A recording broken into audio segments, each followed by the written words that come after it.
প্রথমেই আপনাদের একটা কথা বলি, আপনারা অনেকেই আছেন যারা গল্প শুনছেন কিন্তু আমাদের চ্যানেলটিকে সাবস্ক্রাইব করছেন না। আমাদের পাশে থাকুন এবং আরও ভালো ভালো গল্প শুনতে এখনই সাবস্ক্রাইব করুন আমাদের ইউটিউব চ্যানেল স্কেয়ার অ্যালার্ট।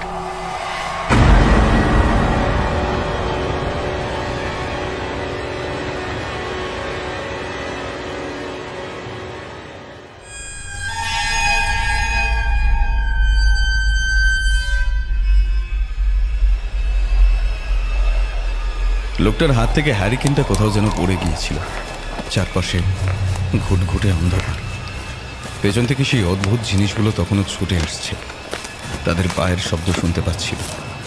লোকটা ছুটতে ছুটতে আরও খানিকটা যেই এগিয়ে এসেছে তখন ওগুলো দেখতে পেল। সামনের দিকের সেই অন্ধকার জায়গাতে যেখানে হলদে আলোটা দেখতে পেয়েছিল সেইখানে যেন কেউ দাঁড়িয়ে আছে। একটা হাত তুলে আবার চিৎকার করতে যাবে তার আগেই তার গায়ের উপর ঝাঁপিয়ে পড়ল কিছু একটা।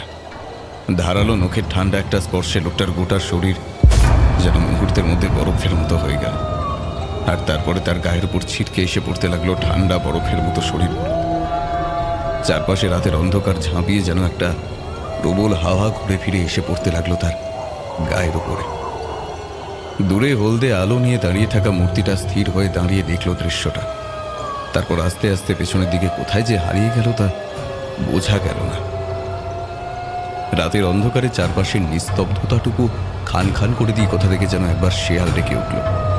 আর তারপরে যেন মনে হলো রক্তের অধিকারী রাতের হিংস্র কারা যেন মাটির মাঝে রক্তের গন্ধ শুকতে শুকতে সত্যি এগিয়ে আসছে।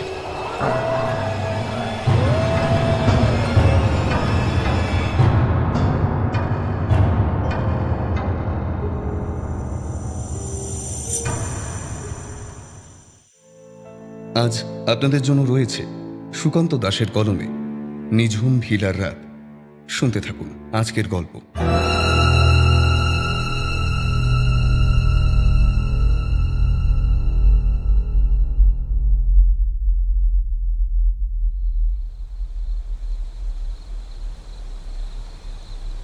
রাতের অন্ধকারে ভেসে যাচ্ছে চারপাশটা, কিন্তু সেই অন্ধকারের মধ্যে দিয়ে একটা সনসনে হাওয়া ভেসে আসছে যেন কোথা থেকে।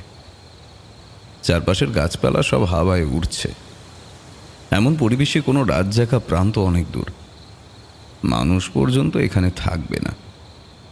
কিন্তু এই এত প্রবল ঝড়ের মধ্যেও একটা আলো, একটা হলদে আলো বহু দূর থেকে যেন হাঁটতে হাঁটতে আসছে।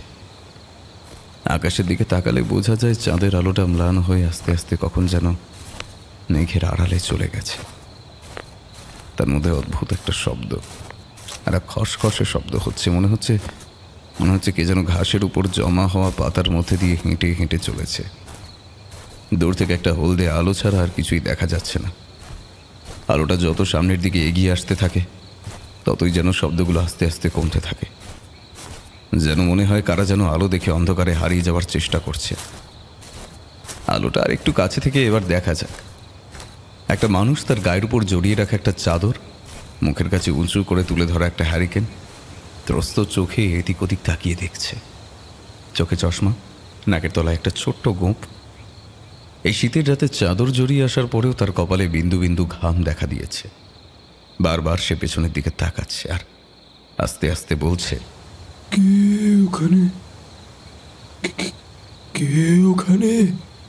কিন্তু এই ফাঁকা নির্জন প্রান্তরে তার কথার উত্তর দেওয়ার জন্য তো আর কেউ অপেক্ষা করেনি। আবার সেই খসখস পায়ের শব্দ। একটু হলেই সে পড়ে যাচ্ছিল। তার আগেই সে সামলে নিল। আর ঠিক তখনই মনে হলো তার পেছন থেকে একটা কালো ছায়ার মতো অন্ধকার কোথাও যেন সরে গেল। লোকটা চমকে উঠে পেছনে তাকালো। আর ঠিক তখনই পেছনের দিকে বহু দূরে একটা অন্ধকারে অবয়বের মতো দেখা গেল। যেন একটা বড় পাঁচিলের মতো অন্ধকার অবয়ব দাঁড়িয়ে আছে একটা জায়গায়। সেদিকে তাকিয়ে দেখল লোকটা। আর ঠিক তখনই তার মনে হলো একটু দূরে সেই অন্ধকার অবয়ব রয়েছে এবং তার একদম উপরের দিকে একটা হলদে আলো জ্বলছে। কিন্তু এটা কি করে হয়?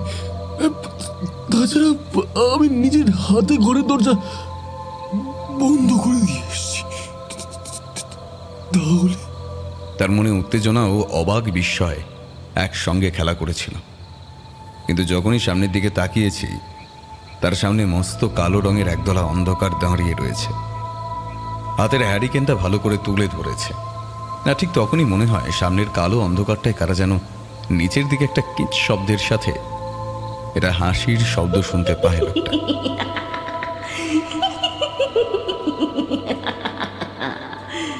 কিন্তু ওগুলো কি? এবার হাতে ধরে রাখা হ্যারিকেনের আলোয় গাঢ় অন্ধকারের উপর থেকে নেমে আসতে থাকা জিনিসগুলোকে দেখতে পেয়েছে সে। মানুষের মতো লিকলিকে লম্বা, তাদের চোখগুলো লাল টকটক করে জ্বলছে, মুখের দাগগুলো অদ্ভুত লম্বা। কিন্তু ওরা সংখ্যায় কত? একটা দুটো নাকি হাজার, কিন্তু দেখে মনে হচ্ছে তারও বেশি। পেছনের দিকে যত দ্রুত ছোটা যায় তত দ্রুত ছোটে, কিন্তু তার মনে হয় পেছনের দিকে ঘাস পাথরের উপর খসখস শব্দ করে একটা নির্দিষ্ট ছন্দে ওরা এগিয়ে আসছে তার দিকে। লোকটা চিৎকার করে ওঠে, বাঁচাও! কোথায় আছো? বাঁচাও! বাঁচাও! বাঁচাও আমায়! লোকটার চিৎকারে অন্ধকারের প্রান্তর ভেদ করে যেন কোথাও যেতে পারে না। সে আবার চুপ করে সামনের দিকে দেখতে থাকে সেই হলদে আলোটার দিকে। সেদিকে তাকিয়ে সে একটা হাত তুলে নাড়াতে নাড়াতে বলে, বাঁচাও! বাঁচাও! আমি জানি না, কিন্তু কিন্তু আমার বাঁচাও!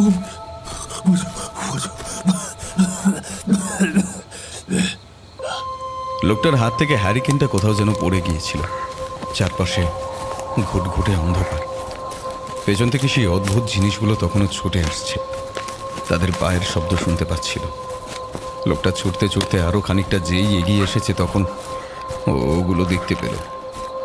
সামনের দিকের সেই অন্ধকার জায়গাতে যেখানে হলদে আলোটা দেখতে পেয়েছিল, সেইখানে যেন কেউ দাঁড়িয়ে আছে। একটা হাত তুলে আবার চিৎকার করতে যাবে তার আগেই তার গায়ের উপর ঝাঁপিয়ে পড়ল কিছু একটা। ধারালো নখের ঠান্ডা একটা স্পর্শে লোকটার গোটা শরীর যেন মুহূর্তের মধ্যে বরফের মতো হয়ে গেল।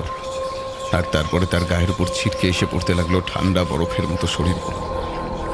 চারপাশে রাতের অন্ধকার ঝাঁপিয়ে যেন একটা প্রবল হাওয়া ঘুরে ফিরে এসে পড়তে লাগলো তার গায়ের উপরে। দূরে হলদে আলো নিয়ে দাঁড়িয়ে থাকা মূর্তিটা স্থির হয়ে দাঁড়িয়ে দেখল দৃশ্যটা। তারপর আস্তে আস্তে পেছনের দিকে কোথায় যে হারিয়ে গেল তা বোঝা গেল না। রাতের অন্ধকারে চারপাশের নিস্তব্ধতাটুকু খান খান করে দিয়ে কোথা থেকে যেন একবার শেয়াল ডেকে উঠল। আর তারপরে যেন মনে হলো রক্তের অধিকারী রাতের হিংস্র কারা যেন মাটির মাঝে রক্তের গন্ধ শুকতে শুকতে সত্যি এগিয়ে আসছে।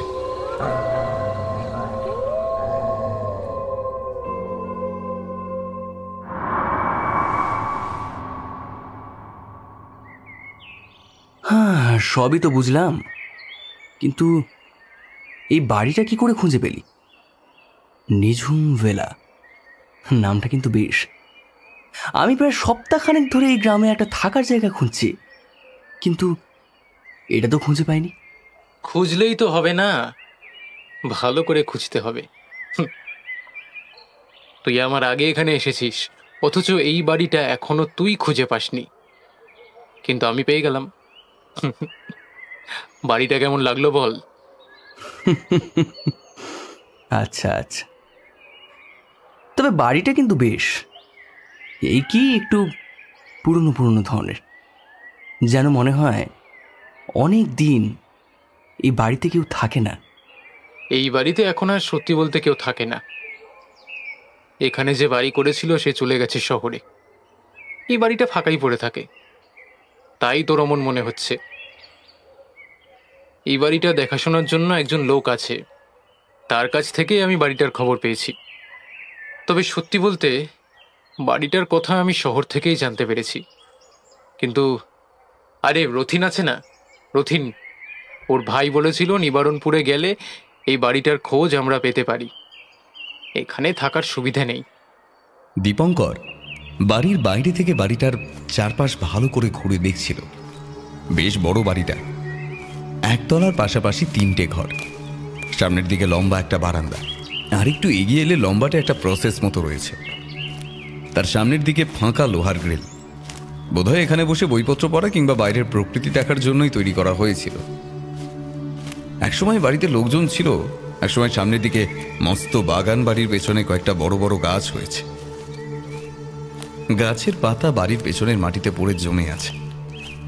বড় লোহার গেটটা পেরিয়ে ওরা ভেতরে ঢুকে দাঁড়িয়ে বাড়িটা দেখছিল। ঠিক তখনই পেছন দিক থেকে একটা লোক বেরিয়ে আসে। তাকে দেখেই মনীষ বলে ওঠে, ওই তো, আরে ভজহরিদা, তোমাকেই খুঁজছিলাম। লোকটা আর একটু সামনের দিকে এগিয়ে আসে, খালি গা, পরনে ময়লাটে একটা ধুতি, হাতে একটা লম্বা লাঠি। হাতের ওই লাঠি নিয়ে টুকটুক করে এগিয়ে আসছে। একটু সামনে এসে ভাঙা গলায় বলে, তোমাদের জন্যই তো অপেক্ষা করছি, আসবে বলে তো আর এলে না, তাই ভাবছিলাম হয়তো আসবে না। তা ভয় পেয়েছো? ভয়? মানে কেন ভয় পাবো? ভয় পাওয়ার মতো কিছু আছে নাকি এখানে? হ্যাঁ, আমি তো কই এতদিন ধরে এখানে আসি, কই ভয় পাওয়ার মতো তো কিছু দেখতে পাইনি। কিন্তু গ্রামের লোকেরা বলে এখানে নাকি মাঝে মাঝে অনেক কিছু দেখা যায়। বেশ অদ্ভুত তো। এখানে কি দেখা যায় ভজহরিদা? যদি সে কথা জানতাম তাহলে কি আমি এখানে থাকতাম? আরে আমারে বলো না, যদি এখানে ভয়ের কিছু থাকতো তাহলে আমি কি একা একা এখানে পড়ে থাকতাম? কিন্তু গ্রামের লোকেরা যখন বলেছে তখন কিছু তো একটা ব্যাপার আছে। দেখো ভজহরি, এসব ব্যাপারে গ্রামের লোকেরাই কিন্তু সবচেয়ে বেশি ভয় পায়। দীপঙ্করের গলায় একটা কৌতূহলের স্বর লক্ষ্য করে মনীষ বলে ওঠে, দেখ, এখন আর এসব নিয়ে কোনো কথা বলতে ভালো লাগছে না। এত ভারী ভারী ব্যাগগুলো, এগুলো নিয়ে এখানে দাঁড়িয়ে থাকতে পারছি না। একটা কাজ কর, চল সব ভেতরে যাই। হ্যাঁ, আসো আসো, তোমাদের জন্য আমি ঘর পরিষ্কার করে রেখেছি। বাইরের দিকটা একটু জঙ্গল হয়ে আসে, সে দুদিন থাকতে থাকতেই নয় আমি লোক দেখে কাটিয়ে দেব, আর কোনো অসুবিধা হবে না। অসুবিধা তো হবেই ভজহরি। রান্নার ব্যাপার আমি আর দীপঙ্কর দুজনে সামলে নেব।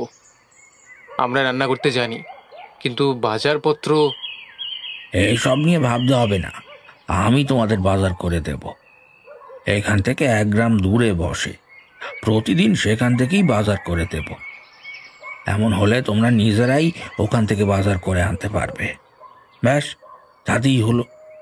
বাড়ির পেছনে একটা চাপা কল রয়েছে, তাতেই হয়ে যাবে। তবে সমস্যা হলো, এই বাড়িতে ইলেকট্রিসিটির ব্যবস্থা থাকলেও অনেক দিন বাড়িটা বন্ধ থাকার কারণে এই লাইনটা বোধহয় কেটে দিয়ে গেছে। আমাদের একটু দেখেছিস দীপঙ্কর, আমরা এই গ্রামে এসেছি ইলেকট্রিসিটির ব্যবস্থা তদারক করতে, অথচ এই বাড়িতে ইলেকট্রিসিটির ব্যবস্থা নেই। তবে তাতে কোনো অসুবিধা হবে না ভজহরিদা, কিন্তু বাড়িখানা বেশ। হ্যাঁ, তবে একটু বেশি নিঝুম, তাই নয় কি? যেন মনে হচ্ছে বাড়ি না, শ্মশান। আর আর আশেপাশে দাঁড়িয়ে থাকা ওই লম্বা লম্বা গাছগুলোকে দেখ, ওই গাছগুলো যেন গাছ না, এক একটা নরকঙ্কাল। কথাটা বলেই দীপঙ্কর ভজহরির দিকে তাকায়। মুহূর্তের জন্য ভজহরির চোখে চোখ পড়তে দীপঙ্করের মনে হয় লোকটা যেন অদ্ভুতভাবে চোখের দিকে তাকিয়েছিল। চোখে চোখ পড়তেই চোখ নামিয়ে নিয়ে মুখে একটা অদ্ভুত হাসি এনে বলল, আগে সেসব কোনো ব্যাপার নয় বাবু, আসলে এই বাড়ি তো অনেকদিন ফাঁকা পড়ে আছে। সারপোজ আমি সব করে দিয়েছি, সে ঘরে ঢুকলেই বুঝতে পারবে। বাইরেটা তো এত তাড়াতাড়ি পরিষ্কার করা যাবে না। ওই বাবু আমায় জানিয়ে দিয়েছিল, তাই ভেতরটায় আর কি। এক মিনিট, তোমাকে কি করে জানালো? তোমার কাছে তো মোবাইলই নেই।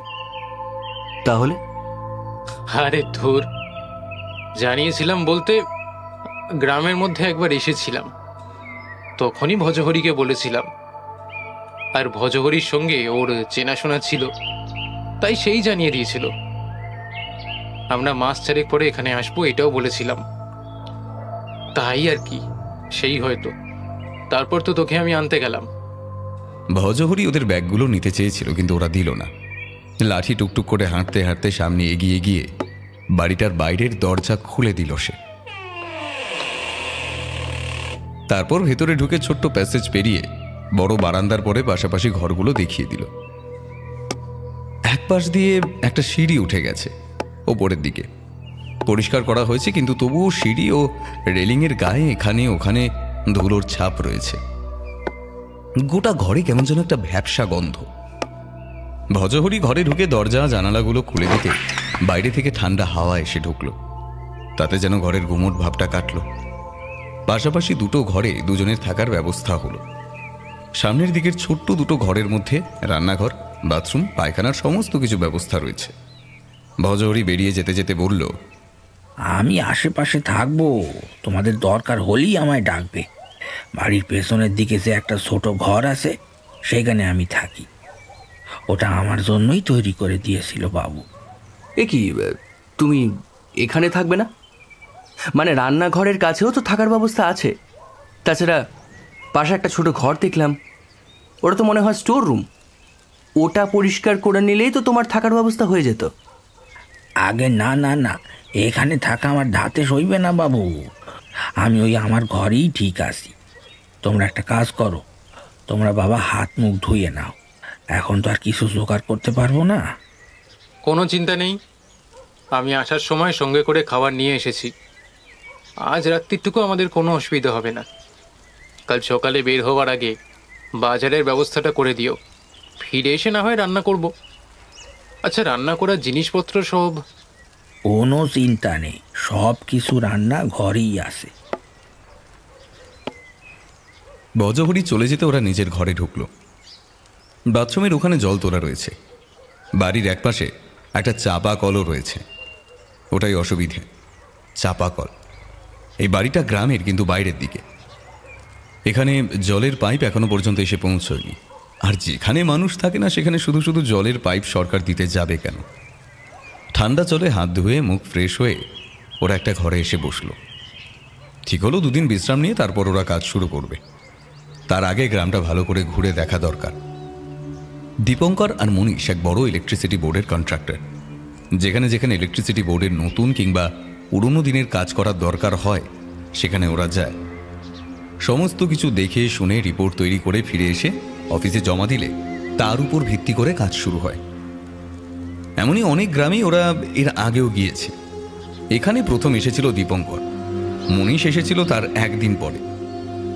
তবে দীপঙ্কর পাশের গ্রামে তার চেনা একজনের বাড়িতে ছিল, কিন্তু এই বাড়িটার কথা সে তখন জানতে পারেনি। বিছানায় আধশোয়া হয়ে নিজের ফোনে কি যেন করছিল মনীষ। এদিকে নেটওয়ার্কও খুব একটা ভালো নেই, তাছাড়া ইলেকট্রিসিটির ব্যবস্থাও নেই। যখন তখন মোবাইল চার্জ দেওয়াটা সমস্যা হয়ে যাবে। দীপঙ্কর জানালা দিয়ে বাইরে তাকিয়েছিল। আর এখন বিকেলের সময়, একটু পরেই সন্ধে নেমে আসবে। বাড়ির পেছনের দিকের বড় বড় লম্বা গাছগুলোর ফাঁক দিয়ে ঘাসের জমি বেশ খানিকটা চলে গেছে। একটু এগিয়ে গেলে লম্বা কালচে হয়ে আসা একটা পাঁচিল চোখে পড়বে। পাঁচিলটা বেশ উঁচু, অন্তত 2.5 মানুষ সমান তো হবে। কি মনে হতে দীপঙ্কর জানালার দিকে এগিয়ে যায়, আর তারপরেই দেখতে পায় পাঁচিলটা। এটা কিন্তু খুব একটা বড় নয়, বড় জোর লম্বায় 15 হবে, অথবা চওড়ায় 3 মানুষ সমান। কিন্তু সেই পাঁচিলটার পেছনের দিক থেকে আরও একটা নতুন পাঁচিল দেওয়া হয়েছে। দূর থেকে দেখে মনে হচ্ছিল নিচু পাঁচিলটা এই পাঁচিলের থেকে নতুন। ব্যাপারটা দেখে একটু অবাক লাগে দীপঙ্করের। মনীষ, একটা আশ্চর্য ব্যাপার দেখ, পিছন থেকে আরেকটা ছোট্ট পাঁচিল রয়েছে। আমরা যখন বাড়িতে ঢুকেছিলাম তখনই তো মনে হয় চোখে পড়ল। পাঁচিলটার সঙ্গেই তো বাড়িতে ঢোকার গেটটা ছিল। তাহলে পিছনের বড় পাঁচিলটা কিসের? মনীষ মোবাইলটা বিছানার উপর রেখে জানালার কাছে এসে বাইরে তাকায়। তাই তো, ওই ছোট্ট পাঁচিলের আগে বড় পাঁচিল। তাছাড়া ওই পাঁচিল তো বেশি বড় নয়, আগের হবে মনে হয়, কিন্তু অনেকটা উঁচু। দেখে তো মনে হচ্ছে অনেক পুরনো। দূর, আমার এই বাড়িটাই কেমন যেন লাগছে, কেমন যেন মনে হচ্ছে। ঠিক বলে বোঝাতে পারবো না, বুঝলি? দীপঙ্কর, ওসব তোর মনের ভুল। আসলে পুরনো একটা বাড়ি তো, তার মধ্যে এখানে কেউ থাকে না, তাই ওরকম মনে হচ্ছে। একটা কাজ কর তুই, একটু পরে আমরা খাওয়া দাওয়া করে নিয়ে শুয়ে পড়ি।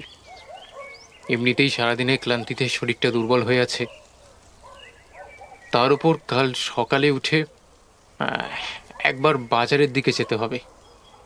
সব কিছু তো আর ভজহরির হাতে ছেড়ে দেওয়া যায় না। আমাদের তো দেখে শুনে নিতে হবে। দেরি করলে হবে না। একটু পরেই অন্ধকার নামতেই রাতের খাওয়া দাওয়া সেরে নিল ওরা। রাতের অন্ধকারে ওদের সমস্যা হলো না, কারণ ভজহরিদা সঠিক সময় হ্যারিকেন জেলে দিয়ে গিয়েছিল। কিন্তু কখন সে হ্যারিকেন জেলে দিয়ে গেল সেটা ওরা দেখতে পেল না। রাতের খাওয়া দাওয়া সেরে ওরা নিজেদের ঘরে ঘুমোতে চলে গেল। দুটো ঘরেই দুটো হ্যারিকেন জ্বলছে। বিছানায় শুয়ে কিন্তু মনীষ ঘুমিয়ে পড়েছিল, কিন্তু দীপঙ্করের ঘুম এলো না। কেমন যেন একটা অদ্ভুত অস্বস্তি তার সারা গায়ে যেন শুয়োপোকার মতো কিলবিল করে হেঁটে বেড়ালো। অদ্ভুত ব্যাপার হলো, এই বাড়িটা গ্রাম থেকে বেশ খানিকটা দূরে। এত সুন্দর, অথচ এখানে কেউ থাকে না। এমন একটা বাড়ি যদি শহরের দিকে থাকতো তাহলে তো সেটা নেওয়ার জন্য কাড়াকাড়ি পড়ে যেত। বাড়ির চারপাশে জমিও অনেকটা রয়েছে। মালিক সে যেই হোক না কেন, এই বাড়িটা এভাবে এখানে রেখে দিয়েছে, বিক্রি করছে না কেন? অনেক চিন্তা দীপঙ্করের মাথায় ঘুরে ফিরে আসতে থাকে। তারপরে কখন যে সে ঘুমিয়ে পড়েছিল তার মনে নেই। ঘুমটা ভেঙে যায় অনেক রাত্রের দিকে।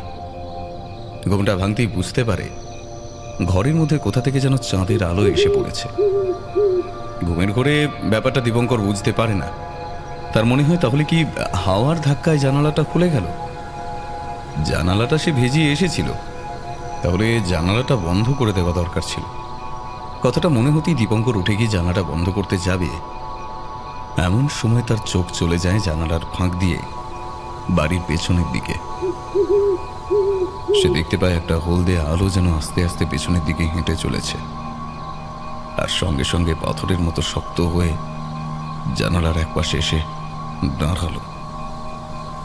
বাড়ির পেছনের দিকে জঙ্গলের জায়গাটা বড় বড় গাছের নিচে অন্ধকারে ঘুমচি হয়ে আছে। চাঁদের আলো আকাশে আছে, কিন্তু কখন যে আকাশ কালো করে মেঘ জমেছে তা দীপঙ্কর খেয়াল করেনি। ঠান্ডা হাওয়া জানালা দিয়ে ঢুকছে। দীপঙ্কর একপাশে দাঁড়িয়ে মুখটা সামনের দিকে বাড়িয়ে দেখতে থাকে। সেই দিকে সূর্যের আলোটা তো আর একা একা পথ চলছে না। একটা কালো ছায়া মূর্তি যেন আলো হাতে করে আস্তে আস্তে এগিয়ে চলেছে বাড়ির পেছনের দিকে। সঙ্গে সঙ্গে দীপঙ্করের মনে পড়ে যায় বাড়ির ঠিক পেছনের দিকেই তো সেই অদ্ভুত ভাঙা পাঁচিলটা রয়েছে। সেই পাঁচিলটার কথা সে মনীষকে বলেছিল। তাহলে এত রাতে আলো হাতে কে যাচ্ছে ওদিকে? ভজহরিদা। কথাটা মনে হওয়ার সঙ্গে সঙ্গে দীপঙ্করের মাথায় একটা চিন্তা আসে। এই ভজহরিদাকে তার প্রথম থেকেই খুব একটা সুবিধার বলে মনে হয়নি। মনে হচ্ছিল লোকটা এই বাড়ি সম্বন্ধে অনেক কিছু জানে, অথচ ওদের সে সমস্ত কথা বলতে চায় না। আর ভজহরিদা যদি এত রাতে হ্যারিকেনটা নিয়ে ওদিকে যায়, তার মানে ভজহরির ঘর ওই দিকে। কিন্তু এত রাতে সে এদিকে এসেছিল কি করতে? মনের মধ্যে অনেক চিন্তাভাবনা নিয়ে দীপঙ্কর চোখটা সরিয়ে এনেছিল জানালাতে। আবার বাইরের দিকে তাকায়, কিন্তু আর সেই হলদে আলোটা দেখতে পায় না। যেন এই কয়েক মুহূর্তের মধ্যে আলোটা কোথাও যেন নিরুদ্দেশ হয়ে গেছে। আশ্চর্য, একটু আগে দেখতে পেলাম সে পিছনের দিকে যাচ্ছে, কিন্তু এর মধ্যে সে গেল কোথায়? দীপঙ্করের মনে হয় এক্ষুনি একবার পাশের ঘরে গিয়ে যদি মনীষকে কথাটা জানানো যায় তাহলে কি ভালো হয়। কিন্তু তারপর এভাবে যদি ভজহরিদা হ্যারিকেন হাতে নিয়ে ঘুরে বেড়ায়, তাতে তাদের অসুবিধা তো কিছু নেই। লোকটা এখানে এতদিন ধরে একা থাকে, রাতের বেলা নিশ্চয়ই কোনো কারণে বেরিয়েছিল। কাল সকালে সেটা জানা যাবে কম। আর এত রাতে বিরক্ত করে লাভ নেই। কথাটা ভেবে দীপঙ্কর জানালাটা আবার ভেজিয়ে দিয়ে নিজের বিছানায় এসে শুয়ে পড়ে। তারপর দেখতে দেখতে সে ঘুমিয়ে পড়ে। কিন্তু বেশ কিছুক্ষণ পরে একটা দমকা হাওয়ায় আস্তে আস্তে তার ঘরের জানালাটা আবার খুলে যায়। কিন্তু ঘুমের ঘরে থাকা দীপঙ্কর বুঝতে পারে না সেই খোলা জানালা দিয়ে একটা কালো ধোঁয়া কখন আস্তে আস্তে তার ঘরের ভেতরে এসে ঢুকছে। ঘরের ভেতরে ঢুকতে থাকা সেই কালচে হাওয়াটা আস্তে আস্তে একটা মানুষের শরীরের রূপ নেয় যেন। তারপর এগিয়ে যায় বিছানায় শুয়ে থাকা দীপঙ্করের দিকে। কি বলছিস? রাতের বেলা? আরে অত রাতে ভজহরিদা কেন আসবে? কই, সকালে তো তার সঙ্গে দেখা হলো, কিছু তো বললো না। দীপঙ্করের মুখে চিন্তার ভাঁজটা আগের মতোই রয়েছে। ওরা দুজন বাড়ি থেকে বেরিয়ে ভজহরিদার বলে দেওয়া পথ ধরে বাজারের দিকে হেঁটে যাচ্ছে। নিবারণপুর গ্রাম বললে ভুল করা হবে না। প্রত্যন্ত গ্রাম যাকে বলে তেমনই। এখানে ইলেকট্রিসিটির ব্যবস্থা সবই ঢুকেছে, আর তারপরে বোর্ড থেকে তাদের আবার ইনস্ট্রাকশন এর জন্য কেন পাঠিয়েছে সে কথা ওরা বুঝতে পারে না। বোর্ড থেকে বারবার বলে দিয়েছে এখানে ইলেকট্রিসিটির ব্যবস্থা নাকি মাঝে মাঝে সমস্যা দেখা যায়, অনেক সময় তার ছিঁড়ে যায় কিংবা ট্রান্সফরমার নিজে থেকেই নষ্ট হয়ে যায়, ঝড় বৃষ্টি ছাড়াই এমনটা হয়ে থাকে। সেই কারণেই ওদের এখানে আসা। কিন্তু বাজারে যাওয়ার পথে দীপঙ্কর কাল রাতের কথাটা মনীষকে বলতেই মনীষ কিন্তু একটু অবাক হয়। দীপঙ্কর আবার বলে, মনীষ, লোকটা যে ভজহরিদাস সেটা কিন্তু আমি বলছি না, কারণ আমি তাকে স্পষ্ট দেখিনি। না দেখে তো আর বলা উচিত না, কিন্তু সে ছাড়া অত রাতে ওখানে আসবেটাই বা কে? আরে ওসব নিয়ে তুই ভাবিস না, বাড়িতে ফিরে জিজ্ঞাসা করলেই তো হবে। এখন চল বাজারটা করে আসি। বাজারটা কিন্তু খুব একটা ছোট না, একসময় হাট ছিল, এখন প্রতিদিনই সেখানে বাজার বসে। গ্রামে টাটকা সবজি থেকে শুরু করে এমন কিচ্ছু নেই যেটা সেখানে পাওয়া যায় না। এমনকি দাড়ি কাটার জন্য ব্লেড পর্যন্ত ওরা জোগাড় করতে পারলো সেখান থেকে। প্রফুল্ল মনে বাজার ছেড়ে ওরা চলে আসতে যাবে এমন সময় একজন বয়স্ক লোক ওদের ডাকলো। শুনছেন? ও দাদা, আরে ও দাদা, শুনছেন? লোকটার ডাক শুনে ওরা দুজনেই এগিয়ে গেল তার দিকে।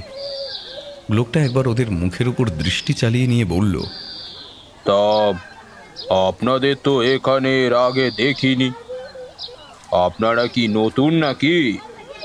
হ্যাঁ, আমরা 2-3 দিন হলো এখানে এসেছি। আসলে এই অঞ্চলে ইলেকট্রিকের কিছু সমস্যা চলছে, তাই রিপোর্টের জন্য আমরা ইলেকট্রিসিটি বোর্ড থেকে এসেছি। কিন্তু কেন বলুন তো? বয়স্ক লোকটির মুখে এবার যেন একটা বেশ হাসির ভাব দেখা গেল। সে বলল, আসলে বাবা, আমিও এক সময় শহরে থাকতাম, বুঝলেন, সরকারি চাকরি করতাম। তারপর রিটায়ার হয়ে এখানে এসেছি। শহরের লোককে এদিকে খুব একটা দেখা যায় না। আপনাদের দেখে মনে হলো শহরে, তাই বললাম। তা আপনারা উঠেছেন কোথায়? আরে গ্রামের বাইরের দিকে যে বাগান বাড়িটা আছে, কি যেন বাড়িটার নাম? নিঝুম ভিলা। হ্যাঁ হ্যাঁ, ওই বাড়িটাতেই উঠেছি। ওরা লক্ষ্য করল বয়স্ক লোকটি নিঝুম ভিলা নাম শুনে একটু অবাক হয়েছে। তার মুখে একটা অবাক ভাব ছড়িয়ে পড়েছে। এবার লোকটা বলল, আপনারা ওখানে এসে ভালো করেননি, জায়গাটা ভালো নয়। দেখুন, আপনারা শহরের লোক, আপনাদের খামোখা মিথ্যে কথা বলে ভয় দেখাতে আমি চাইবো না, কিন্তু বাড়িটা বড় অদ্ভুত। এক মিনিট, কেন বলুন তো? ওই বাড়িতে কি আছে? কি আছে তা জানি না, কিন্তু বাড়িটা ভালো নয়। হ্যাঁ, ওখানে কেউ কিছু দেখেছে এমন কথা বলতে পারি, তবে কিছু তো একটা ওই বাড়িতে আছে, এমন কিছু একটা যেটা ঠিক বলে বোঝানো যায় না। আরে আপনি কিছু চিন্তা করবেন না, আমরা বেশি দিন থাকবো না, সপ্তাহখানেক আমাদের এখানে কাজ রয়েছে, তারপর আমরা এখান থেকে চলে যাব। বুঝতে পারছি ওই বাড়িতে কেউ থাকে না, তাই আপনি চিন্তা করছেন, তার জন্য ধন্যবাদ। এই দীপঙ্কর, চল, দেরি হয়ে যাচ্ছে, আমরা আসছি। হ্যাঁ, তাহলে অন্য এক সময় না হয় দেখা হবে, তখন কথা হবে। তেমন হলে আসুন না একদিন ওই নিঝুম ভিলাতে। বয়স্ক লোকটি কি যেন একটা বলার চেষ্টা করলো, কিন্তু তাকে আর বলল না। ওরা হেঁটে চলে এলো। বেশ খানিকটা দূরে এসে দীপঙ্কর তাকিয়ে দেখল লোকটা তখন ওদের দিকে তাকিয়ে দেখছে। ব্যাপারটা কি হলো বলতো? আমরা ওই নিঝুম ভিলায় আছি শুনে লোকটা এমন অবাক হয়ে গেল কেন? বুঝতে পারছিস তো, এরা গ্রামের লোক। তাছাড়া এই বাড়ি এতদিন ধরে ফাঁকা পড়ে আছে, অনেক রকম গল্প শোনা যায়, তেমনই কিছু একটা হবে। আমি না কাল রাতের ব্যাপারটা, কাল রাতে ওই হলদে আলো নিয়ে। আরে দীপঙ্কর, তুই কেন এরকম বাচ্চা ছেলেদের মতো করছিস? হ্যাঁ, এমন করছিস যেন এর আগে আমরা কোথাও কোনো গ্রামে রাত কাটাইনি। আরে আগে বাড়িতে চল, লোকে গিয়ে জিজ্ঞেস করলেই তো সব হবে। বাড়িতে ভিড়ে কিন্তু ওরা ভজহরিকে কোথাও খুঁজে পেল না। বাড়ির চারপাশ খুঁজেও ভজহরিকে পাওয়া গেল না। ব্যাপারটা কি বলতো, লোকটা কোথাও গেল নাকি? লোকটা ঘরে গিয়ে একবার দেখবি। বাড়ির পিছনের দিকে ওর একটা ঘর আছে বলেছিল না? তারপর খেয়ে দুপুরে ঘুমিয়ে বিকেলের দিকে গ্রামটা একবার দেখতে যাব। মনীষ রান্নায় ব্যস্ত হয়ে পড়ল। দীপঙ্কর তাকে সাহায্য করতে লাগলো, কিন্তু বারবার তার বাড়িটার পেছন দিকে কাল রাতে দেখা সেই দৃশ্যর কথা মনে পড়ছিল। তাছাড়া ওই অদ্ভুত পাঁচিলটা, এমন একটা ভাঙা পাঁচিল ওখানে রয়েছে। মনে হয় পাঁচিল ভেঙে যদি নতুন পাঁচিল তৈরি করা হয় তাহলে পুরনো পাঁচিলের একটা অংশভাবে রেখে দেবে কেন? অন্য মানুষের মতো চাপা কলের জলে স্নান করে দুপুরে কিন্তু ওদের আর এসব কথা মনে রইল না। কাল রাতে ঘুমটা ভালোভাবে হয়। দুপুরে বিছানায় শোয়ার সঙ্গে সঙ্গে ওরা ঘুমিয়ে পড়ল। বিকেলের দিকে দরজার ধাক্কা শুনে ঘুমটা ভেঙে গেল দীপঙ্করের। বাবু, বাবু, বাবু, দরজা খোলো বাবু। বিছানায় উঠে বসে হাই তুলতে তুলতে দীপঙ্কর দেখল ভজহরি দাঁড়িয়ে রয়েছে। হাতের লাঠিটা এখন বাঁ হাতে। আগের মতোই খালি গা, মাথার চুল এলোমেলো, বিধ্বস্ত চোখ দুটো এখন কেমন যেন কম উজ্জ্বল। কি ব্যাপার? সকাল থেকে তোমায় খুঁজছি, কোথাও কোনো পাত্তা নেই। গেছিলে কোথায়? একটা কাজে আমায় যেতে হয়েছিল, একজন লোক এলো ডাকতে, তখন তো তোমরা বাজারে চলে গিয়েছো, তাই আর কি। ভজহরি, একটা কথা বলো তো, রাতের বেলা তুমি কি হ্যারিকেন হাতে নিয়ে ওই জঙ্গলের ভেতরে ঘুরে বেড়াও? কথাটা শুনে কিন্তু ভজহরিদার চমকে উঠল। তারপর বলল, রাতের বেলা পেছনের দিকে জানলা খুলেছিলে নাকি? ও কাজ করবে না, ভুলেও নয়। রাতের বেলা পিছনের দিকের জানলা খুলবে না কখনো। এমন একটা অদ্ভুত কথা আর ভজহরিদার গলার কণ্ঠস্বর শুনে দীপঙ্কর কেমন যেন অবাক হল। আরো কিছু একটা বলতে যাওয়ার আগেই পাশের ঘরের দরজা খুলে মনীষ বেরিয়ে এসে বলল, ভজহরিদা, আমরা একটু বেরোবো বুঝলে। তুমি একটা কাজ করো, ঘরগুলোর ওপর নজর রাখো। সব কিছুই তো ঘরেই রইল। আর তুমি তো দুপুরে কিছু খেলে না, তোমার জন্য খাবার রাখা আছে। ভজহরিদা দাঁত বার করে হাসল। তারপর বলল, আমার খিদে নেই বাবু, আমি খেয়ে এসেছি। আমি আর খাবো না, তোমরা বেরিয়ে পড়ো। তবে সঙ্গে সঙ্গে চলে এসো কেমন?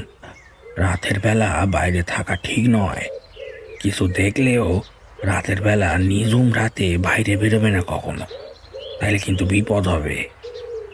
কথাটা বলে ভজহরিদা আর দাঁড়ালো না। ঘরের মেঝেতে লাঠি ঠুকতে ঠুকতে বাইরে বেরিয়ে গেল গ্রাম দেখার উদ্দেশ্যে। গ্রামটা কিন্তু বেশ বড়। গ্রামের একপাশে একটা ছোট নদী, অন্যদিকে ঢাকা বিস্তৃত ধানের জমি রয়েছে। জমিতে এখন ধান পড়ে রয়েছে। বিকেলের পরন্ত আলোয় ধানের জমি যেন রক্তরাঙা হয়ে উঠেছে আকাশের মতো। গ্রামের পথে হাঁটতে হাঁটতে সমস্ত কিছু ওরা ভুলে গেল। শহরে থাকতে থাকতে এমন প্রাকৃতিক দৃশ্য অনেকদিন ওরা দেখেনি। গোটা বিকেলটা ঘুরে সন্ধ্যের দিকে নদীর পাড়ে গিয়ে দাঁড়ালো ওরা। এ কথা ও কথার পর মনীষ বলল, কাল থেকে তাহলে কাজ শুরু করা যাক, কি বলিস দীপঙ্কর? তাহলে তাড়াতাড়ি শেষ হয়ে যাবে। তারপরে রিপোর্টটা জমা দিয়ে আমাদের আবার যেতে হবে বীরভূম। বাহ বাহ, পরের কাজের খোঁজ রাখছিস। বাহ বাহ, ভালো। এখনকার কাজ শেষ করে আবার বীরভূম, তার মানে বিশ্রাম নেই। কিন্তু খবর পেলি কি করে? আরে আমি খবর পাবো কি করে? আসার সময় তো কথা হচ্ছিল না এসব নিয়ে, তাই আর কি শুনলাম মনে হলো। মনীষ পরে আর কোনো কথা বলল না। বিকেলের শেষে সন্ধ্যের প্রথম মুহূর্তটা নদীর পাড়ে বসে কাটালো ওরা। সূর্য পশ্চিমে অস্ত যাচ্ছে। নদীর জল দেখতে দেখতে লাল বর্ণ ছেড়ে অনেকক্ষণ আগেই কালচে হয়ে এসেছিল। এবার সেটা হয়ে এলো আরো গভীর কালো। চারপাশের বাতাসটা ঠান্ডা হয়ে আছে। ওরা উঠে পড়ল নদীর পাড়ে। গভীর রাত্রে আজও কিন্তু দীপঙ্করের ঘুমটা ভেঙে গিয়েছিল। সত্যি বলতে দীপঙ্কর যেন অপেক্ষা করছিল কোনো একটা কিছুর জন্য। বাড়িতে তাদের এই নিয়ে 3টে দিন কেটে গেল। গোটা গ্রামটা ওদের ঘুরে দেখা হয়ে গেছে। তাছাড়া রিপোর্ট কিভাবে তৈরি করবে তার ব্যবস্থা করেছে টানা 4 দিন। কাজ করলেই সমস্তটা হয়ে যাবে। কিন্তু এরই মধ্যে দীপঙ্কর একটা অদ্ভুত ব্যাপার লক্ষ্য করেছে। বাড়িটা যেন বড্ড বেশি নিঝুম, বড্ড বেশি চুপচাপ। সন্ধ্যার পর বাইরে থাকলে আশেপাশে গ্রামের শব্দ কিংবা অন্যান্য শব্দ ভেসে আসে, কিন্তু এই বাড়িতে ঢুকলে চারপাশটা যেন একটু বেশি নির্জন হয়ে যায়। একবার মনে হয়েছিল বাড়িটার নাম নিঝুম ভিলা বোধ হয় এই কারণেই দেওয়া হয়েছে। আর একটা ব্যাপার, বাড়ির পেছনের লম্বা গাছগুলো যেন কেমন কেমন রুক্ষ। গাছের গায়ে লতা বেয়ে উঠেছে ওপরের দিকে। গাছগুলো যেন প্রহরীর মতো দাঁড়িয়ে পাহারা দিচ্ছে কোনো একটা কিছুকে। দিনের বেলা একদিন পেছনের দিকে পাঁচিলটা দেখতে গিয়েছিল সে। বড় অদ্ভুত, 10-15 হাত লম্বা চওড়া সে পাঁচিল। বেশ খানিকটা পুরনো দিনের পাঁচিল, দেখলেই বোঝা যায়। পাশাপাশি 2-3টে ইট গেঁথে পাঁচিলটা পুরো করা হয়েছে। পাঁচিলটা সম্পর্কে ভজহরিকে জিজ্ঞাসা করলে সে বারবার এড়িয়ে যাচ্ছে। আর সে বলতো, ও পুরনো পাঁচিল। এ বাড়ির কাছে আগে ওই বড় পাঁচিলটাই ছিল, তারপর সমস্তটা ভাঙা হয়ে ছোট করে পাঁচিল করেছে। এই যে বাড়িটা দেখতে পাচ্ছ তোমরা বাবুরা, এ বাড়ি যদিও এখানে ছিল না, বাড়ির জায়গায় আরো যেন কি ছিল। আচ্ছা, এখানে কি ছিল তুমি জানো? আমি কি করে জানবো? এখানে আমি যখন এসেছি তখন ওই ভিলা তৈরি হয়ে গেছে। পাঁচিলটা আমি এখানে আগে থেকেই দেখছি। সত্যি করে বলো তো ভজহরিদা, তুমি আমাদের কাছ থেকে কোনো কিছু লুকিয়ে রাখছো না তো? আরে, আর তোমাদের কাছ থেকে কি লুকিয়ে রাখবো বলো তো? হ্যাঁ, তোমরা কয়েকদিনের জন্য এসেছো, আবার চলে যাবে। তোমাদের কাছ থেকে লুকিয়ে রেখে কি লাভ? তোমরাই তো সব। কথাটা শুনে দীপঙ্কর একটু অবাক হয়েছিল। শেষের কথাগুলো যেন ভজহরিদা আমাদের দিকে তাকিয়েই বলল। এভাবেই কেটেছিল কয়েকটা দিন। কিন্তু ঘুমটা ভাঙতেই দীপঙ্কর দেখতে পেল মাথার কাছে জানালাটা আবার আজও খুলে গেছে। সেই জানালা দিয়ে বাইরের দিকে তাকাতে ঠিক আগের দিনের মতোই একটা হলদে আলো হাতে কাকে যেন হেঁটে যেতে দেখলো পেছনের দিকে। এই কদিনে বাড়ির পেছনের দিক সম্পর্কে কিছু একটা আন্দাজ হয়ে গেছে দীপঙ্করের। আলো হাতে লোকটা যদিও এগিয়ে যাচ্ছে সেদিকে ওই বড় পাঁচিলটা, তার মানে ওই লোকটা যেই হোক না কেন ওই পাঁচিলটার দিকেই যাচ্ছে। কিন্তু এত রাতে সে পাঁচিলটার দিকে যাচ্ছে কেন? দীপঙ্কর মনে মনে নিজেকে তৈরি করে নিল, তাকে দেখতেই হবে ওই লোকটাকে, ভজহরিদা না অন্য কেউ। ভজহরিদা তো নিজে বলে সে রাতের বেলা বাইরে বেরোয় না, তাহলে? দীপঙ্কর তাড়াতাড়ি তৈরি হয়ে নিল, হ্যারিকেনের আলোটা বাড়িয়ে নিয়ে গায়ের উপর একটা চাদর জড়িয়ে নিল। ঠান্ডাটা বেশ আছে এই দিকটায়। তারপর দরজাটা খুলে কি মনে হতে মনীষকে আর ডাকল না। তাকে বলে লাভ নেই। এ ব্যাপার নিয়ে যতবার মনীষকে বলেছে ততবারই মনীষ হেসে উড়িয়ে দিয়েছে। তাই নিজেই বাইরের দরজা খুলে বেরিয়ে এল। আকাশের চাঁদটা মেঘের আড়ালে কখন যেন লুকিয়েছে। 2 দিন ধরে আকাশের অবস্থাও এমনি। হাঁটতে হাঁটতে বাড়িটার পেছনের দিকে এসে দাঁড়ালো দীপঙ্কর। ঠিক তখনই দেখল হ্যারিকেনের আলোটা বেশ খানিকটা দূরে পেছনের দিকে আগের মতোই রয়েছে। জানালা থেকে বাড়িটার পেছনের ওই পাঁচিল আর তার বাড়ির চৌহদ্দিটা যতটা ভেবেছিল জায়গাটা তার চেয়ে অনেক বড়। বাড়িটার একদম সামনের দিকে পাঁচিলের গেট পেরিয়ে গেলেই বাড়িটা পড়ে, কিন্তু তার পেছনে জমির প্রায় 80% রয়েছে। দীপঙ্কর অন্ধকারে নামতেই তার কানের কাছ দিয়ে যেন একটা হাওয়া বয়ে গেল। মনের মধ্যে একটা কৌতূহল আর একটা দুরু দুরু ভাব নিয়ে দীপঙ্কর হাঁটতে হাঁটতে বাড়ির পেছনে এসে দাঁড়ালো। একবার ভাবলো গলা তুলে ভজহরিদাকে ডাকবে, যদি ভজহরিদা থাকে কোথাও, কিন্তু তারপরে কি যেন মনে হতে সে এগিয়ে গেল সামনের দিকে। হাঁটতে হাঁটতে বেশ খানিকটা এগিয়ে এসেছে। আবার সেই হলদে আলোটাকে দেখতে পেল, যেন আলোটা মুহূর্তের জন্য কোথাও যেন লুকিয়ে পড়েছিল। যতদূর মনে হচ্ছে আলোটা ওই পাঁচিলটার কাছ থেকে আসছে। কিন্তু ছেলেটার কাছে রাতের বেলা যদি ভজহরিদা এসেও থাকে, সে করছেটা কি? দীপঙ্কর হাঁটতে হাঁটতে আরো কয়েক পা এগিয়ে আসতে একটা অদ্ভুত ব্যাপার বুঝতে পারল। তার পেছনে যেন একটা একটা পায়ের শব্দ আসছে। সঙ্গে সঙ্গে চমকে উঠে পেছনের দিকে তাকালো সে।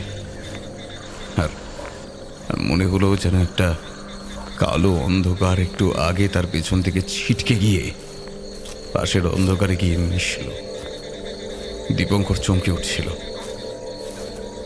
চমকে উঠে পেছনের দিকে তাকাতেই তার বুকের ভেতরটা কেমন যেন করে উঠেছিল। ঠিক ঠিক তখনই পেছনের দিকে তার চোখটা পড়ল, কিন্তু নিঝুম ভিলার দিকে সে লক্ষ্য করল না। নিঝুম ভিলার একটা ঘরের জানালা তখন খোলা, আর সেই জানালার কাছে দাঁড়িয়ে অন্ধকারের সঙ্গে নিজের শরীর মিশিয়ে সে যেন তাকে লক্ষ্য করছে। দীপঙ্কর আবার হাঁটতে লাগলো সামনের দিকে। সেই কালো অন্ধকারের মতো ভাঙা পাঁচিলটার হলদে আলোটা যেন তার কাছে আরো গা এগিয়ে আসছে। আর একটু এগিয়ে এসে দীপঙ্কর ডাকলো, ভজহরিদা, ভজহরিদা, তুমি? দীপঙ্করের গলা শুনে কিন্তু হলদে আলোটা থমকে দাঁড়ালো। তারপর যেন একপাশে কোথাও যেন মিলিয়ে গেল অন্ধকার। দীপঙ্কর বেশ খানিকটা এগিয়ে এসেছিল।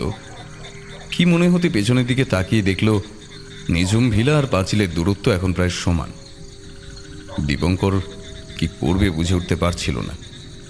চারপাশটা অন্ধকারে হাওয়া বইতে শুরু করেছে। তাছাড়া বাতাসে কেমন যেন একটা গন্ধ। ওই লম্বা লম্বা গাছগুলো যেন চারপাশ থেকে তাকে ঘিরে ধরে রেখেছে। গাছগুলো অন্ধকারে যেন আরো একটু বড় হয়ে যাচ্ছে। একা একা আসা ঠিক করলাম? মনীষকে যদি একবার... ঠিক তখনই শব্দটা শুনতে পেল সে, যেন যেন একসাথে কোনো ইট ভেঙে পড়ছে। তেমনি একটা শব্দ শুনে পেছনের দিকে তাকাতেই কালো অন্ধকারে ভাঙা পাঁচিলটা যেন নড়ে উঠেছে বলে মনে হলো। দীপঙ্করের মনে হলো তার পায়ের মাটিটা একবার কেঁপে উঠল। আর ঠিক তখনই হ্যারিকেনের আলোটার সামনের দিকে তুলে দেখতে পেল ওই ভাঙা পাঁচিলের উপরের দিক থেকে কারা যেন আমাগুড়ি দিয়ে ঠিক টিকটিকির মতো নেমে আসছে। কালচে শরীর দুটোর চোখ লাল হয়ে টকটক করছে। মুখের দাঁতগুলো যেন অদ্ভুতভাবে বাইরে বেরিয়ে এসেছে। তাকে দেখে মনে হয় যেন একটা শিয়ালের কঙ্কালের উপর কেউ চামড়া বসিয়ে দিয়েছে। দীপঙ্করের মুখ থেকে বেরিয়ে এলো একটা আর্ত চিৎকার। এই ঘটনার জন্য সে মোটেই প্রস্তুত ছিল না। ঠিক তখনই তার চোখ চলে গেল ভাঙা পাঁচিলের এক পাশে। আর তখনই দেখতে পেল সেখানে দাঁড়িয়ে আছে তারই সঙ্গে এই নিঝুম ভিলায় থাকতে আসা মনীষ। দীপঙ্করের অবাক ভাব তখনও কাটেনি। সে একরকম চিৎকার করে বলে উঠল, মনীষ, তুই তুই এখানে কি করে? তুই তো ঘরে ছিলি। মনীষ কথা বলল, কিন্তু তার গলাটা যেন যেন অদ্ভুত শোনালো দীপঙ্করের কাছে। যেন মনে হলো মনীষের গলা ভেসে আসছে অনেক অনেক দূর থেকে। আমি এখানে, আর আমি তো তোকে এখানে নিয়ে এসেছি। তুই হয়তো ভুলে গেছিস, তুই সেদিন এখানে এসেছিস। সেদিন আমার এখানে আসার কথা ছিল, আর সেদিন এখানে এসেই আমি উঠেছি এই নিঝুম ভিলাতে। আর তারপরে মনীষের প্রবল হাসিতে চারপাশটা যেন কেঁপে উঠল। ভাঙা পাঁচিলের উপর থেকে যারা নেমে আসছিল তারা ততক্ষণে মাটি ছুঁয়ে ফেলেছে। দীপঙ্কর চিৎকার করে পেছনের দিকে ছুটতে লাগলো। দূর থেকে মনীষের কথা ভেসে এলো, এখান থেকে পালিয়ে যেতে পারবি না, এখান থেকে পালিয়ে যেতে। এখানে হয় পাঁচিলের মধ্যে তোকে আটকে থাকতে হবে আমাদের মতো। দীপঙ্কর কিন্তু পেছনে তাকালে দেখতে পেত মনীষের শরীরটাও মুহূর্তের মধ্যে কেমন যেন হয়ে এলো। সে চার পেশ শিয়ালের মতো মাটির উপর ভর করল। তার শরীরের রক্ত, চামড়া, মাংস সব কিছু যেন কেমন শুকিয়ে এলো মুহূর্তের মধ্যে। দুটো দুটো লাল চোখ আর মুখের ভেতর কতগুলো ধারালো দাঁত নিয়ে সে ছুটতে লাগলো দীপঙ্করের উদ্দেশ্যে। সব কিছু যেন দীপঙ্করের কাছে পরিষ্কার হয়ে যাচ্ছিল। আর তাছাড়া আরও একটা কথা তার মনে পড়ছিল। এই কথাটা তার এতদিন ধরে মনে পড়েনি, সেটা সে বুঝতে পারছিল। যেদিন বাজারের কাছে প্রথম দিন মনীষ আর দীপঙ্করের সাথে ওই বয়স্ক লোকটার দেখা হয়েছিল, সেদিন মনীষ বলেছিল তারা 2-3 দিন হলো এখানে এসেছে, অথচ তাদের তো সেখানে আসার মাত্র 1 দিন হয়েছিল। এই কথাটা আগে কেন দীপঙ্করের মনে হয়নি? দীপঙ্কর ছুটতে লাগলো, পেছনে তারাও ছুটে আসছে।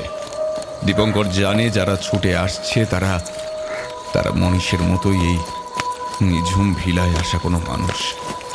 আর এই ভাঙা পাঁচিলটা কোনো এক অদৃশ্য মন্ত্র বলে ওদের আটকে রেখেছে ওখানে।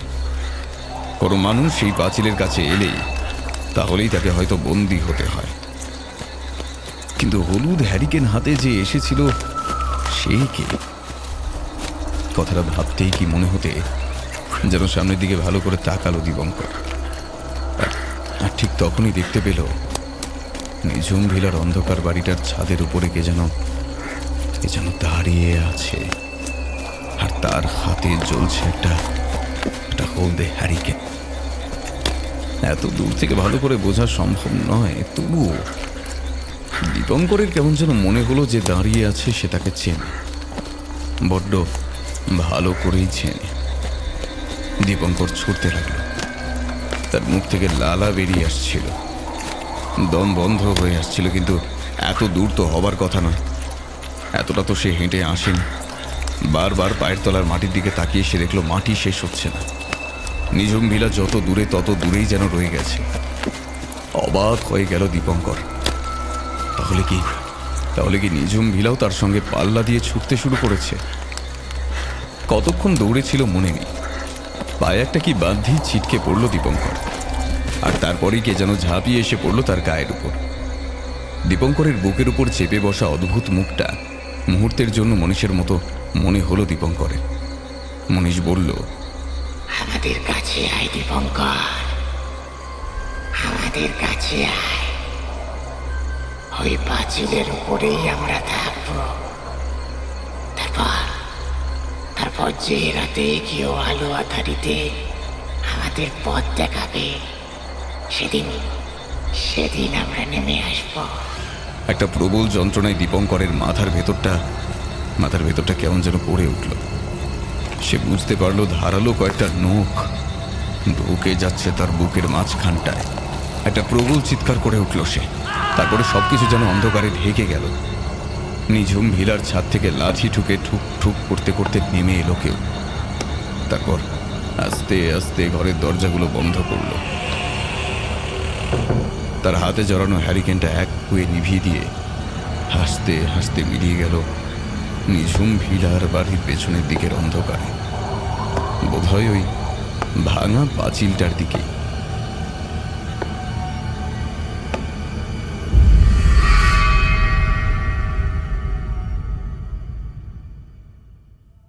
আরে আমি বলছি তো, আমি নিজে ওদের সঙ্গে কথা বলেছি। ওরা এই বাজারে কয়েকবার এসেছে, তোমরা তো দেখেছো। কিন্তু নিঝুম ভিলা ওরা যাবে কেন? তাছাড়া তুমি যাদের কথা বলছো তাদেরকে মনে হয় আমিও দেখেছি। গ্রামে ঘুরে ঘুরে কি সব কাজ করছিল। আচ্ছা চলো তো দেখি। বয়স্ক লোকটি গ্রামের কয়েকজনকে নিয়ে সকালে নিঝুম ভিলায় এসে ঢুকল। বাইরের বন্ধ দরজাটা তালা দেওয়া, সেই তালাটা ভাঙতে হলো। বাড়ি ঢুকেই দেখা গেল নিঝুম ভিলার ঘরের দরজায় তালা ঝুলছে, কোথাও কেউ নেই। চারপাশে ঘুরে বেড়ালো ওরা। তারপর বাড়ির পেছনের দিকের সেই ভাঙা পাঁচিলটার কাছে গেল। বাড়ির একদম কোণের দিকে একটা ছোট্ট ঘর, যেখানে বাড়ির কেয়ারটেকার এক সময় থাকতো বলে ওরা জানে। সেখানেও গেল, কিন্তু কেউ কোথাও কোথাও নেই। ওদের মধ্যে থেকেই একজন বলে উঠল, আমার মনে হয় নবীনবাবু, আপনি বোধহয় ভুল শুনেছেন। কেউ থাকবে কি করে? দেখতে তো পাচ্ছেন সবকিছু বন্ধ। তাহলে কিন্তু সেটা কি করে হয়? ওদের সঙ্গে আমার দুবার কথা হয়েছে। তাছাড়া ভজহরি বলে একটা কেয়ারটেকারের কথা ওরা বলেছিল।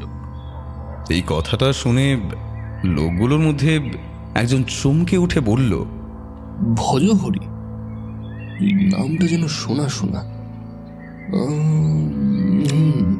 অনেক বছর আগে এই বাড়িতেই কেয়ারটেকার ছিল একজন, তার নাম মনে হয় ভজহরি ছিল।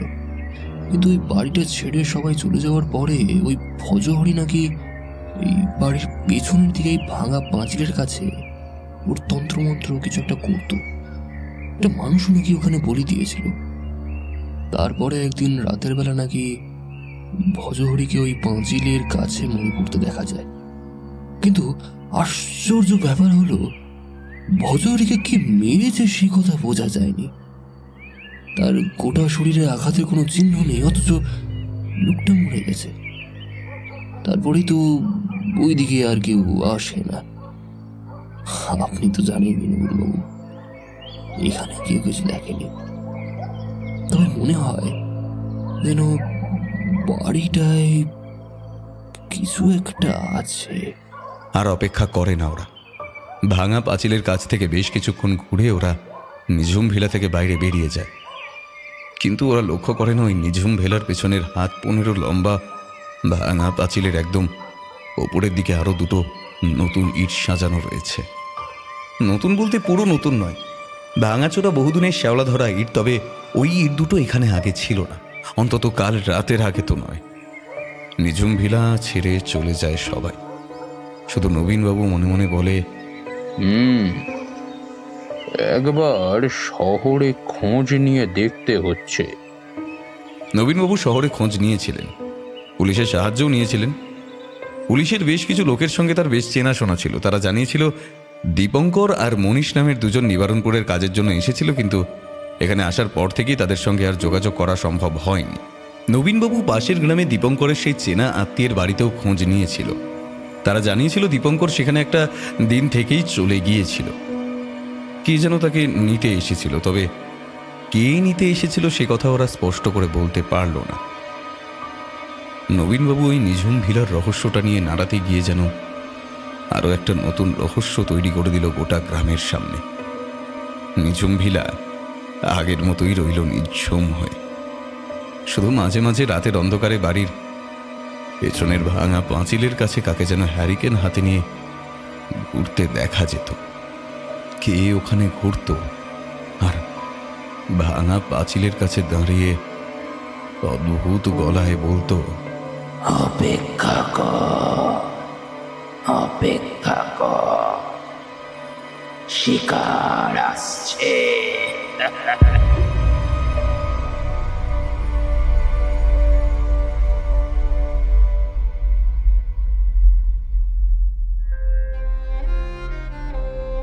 আজকের গল্প এখানেই শেষ। সবাই ভালো থাকবেন। শুভরাত্রি।